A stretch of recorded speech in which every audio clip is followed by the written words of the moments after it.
আমরা বর্তমানে এমন একটি সময়ে অবস্থান করছি, যেই সময়ে ফিলিস্তিন নয়, যেই সময়ে আফগানিস্তান নয়, যেই সময় ইরাকে নয়, বর্তমান সময়ে বাংলাদেশে যেন নতুন করে কারবালার ময়দান তৈরি হয়েছে। বর্তমান সময়ে যেমন গাজাতে মুসলমানদেরকে যেভাবে ইসরায়েলেরা অপশক্তি চালিয়ে হত্যাযজ্ঞ চালিয়েছে, আজকে মনে হচ্ছে সেই গাজা বর্তমানে বাংলার জমিনে হয়েছে। কথা বলেন ঠিক কিনা? আজকের এই মাহফিল থেকে আমরা দায়িত্বহীন কণ্ঠে বলতে চাই, আমরা কাউকে টার্গেট করে কথা বলি না, দল মত নির্বিশেষে আমরা কথা বলতে চাই। আজকে বাংলাদেশে কোটা আন্দোলন করতে গিয়ে আজকে নিরীহ শিক্ষার্থীদের বুকে গুলি চালানো হয়েছে। আজকের এই মাহফিল থেকে বলতে চাই, রংপুরের সেই আবু সাঈদ ভাইয়ের কি অপরাধ ছিল?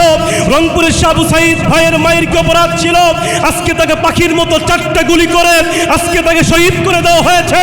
আজকের এই মাহফিল থেকে আমরা বলতে চাই, এই বাংলার জমিনে কোনো ছাত্রকে আর শহীদ হতে দিতে চাই না। প্রয়োজনে বাংলাদেশের মুসলমান দল মত নির্বিশেষে মাথার পাগড়ি কোমরে দিয়ে ময়দানে নামবে, তারপরে বাতিলের মোকাবেলা করবে। ঠিক কিনা বলেন? কারা কারা নামতে রাজি আছেন? আজকের এই মাহফিল থেকে আল্লাহকে 2 হাত তুলে দেখা দেন।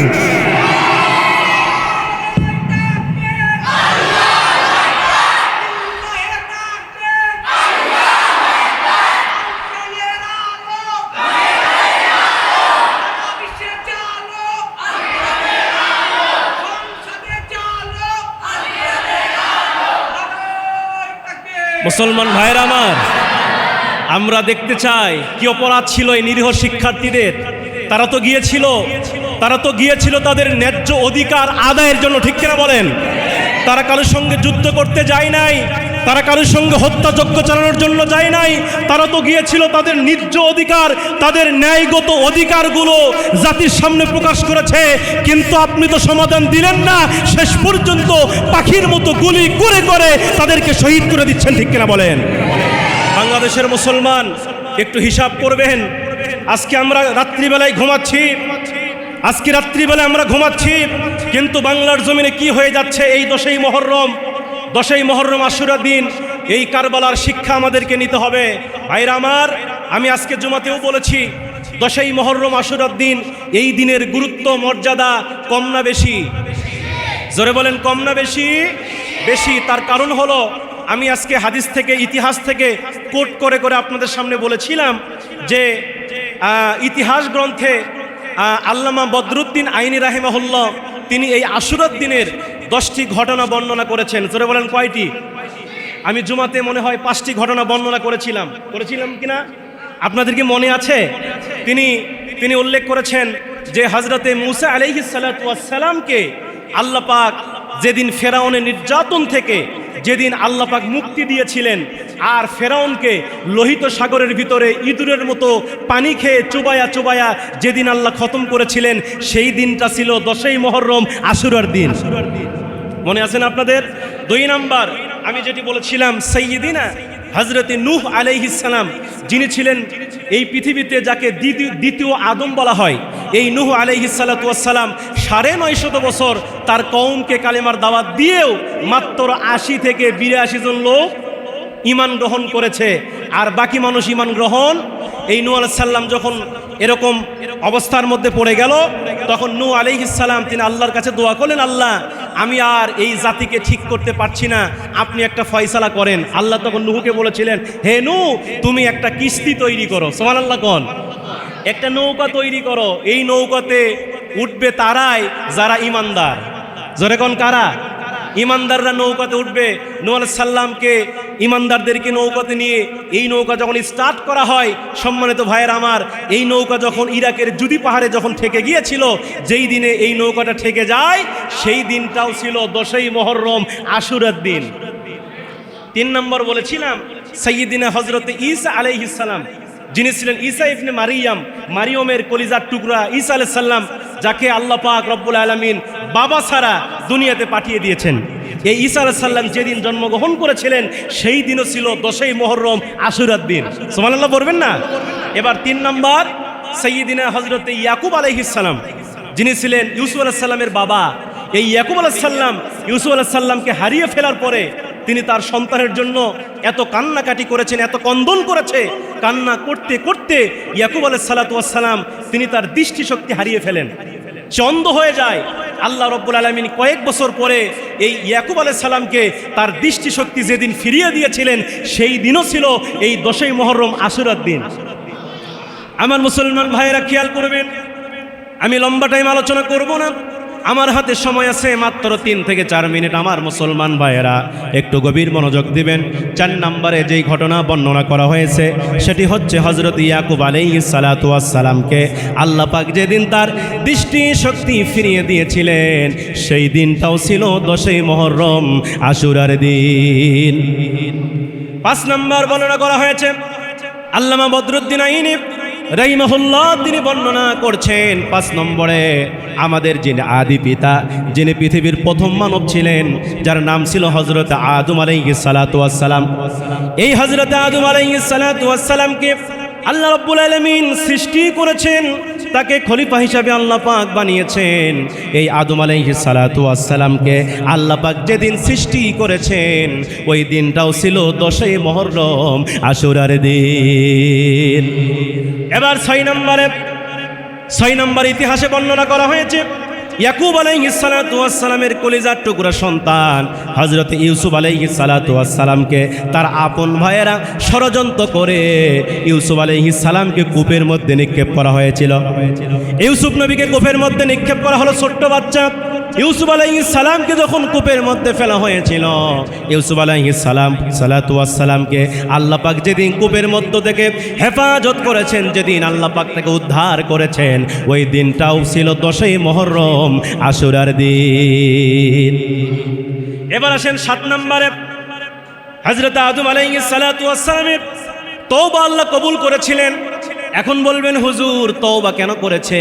তওবা করার কারণ হলো হযরত আদম আলাইহিস সালামকে আল্লাহ পাক প্রথমে জান্নাতে থাকার পারমিশন দিয়েছিল।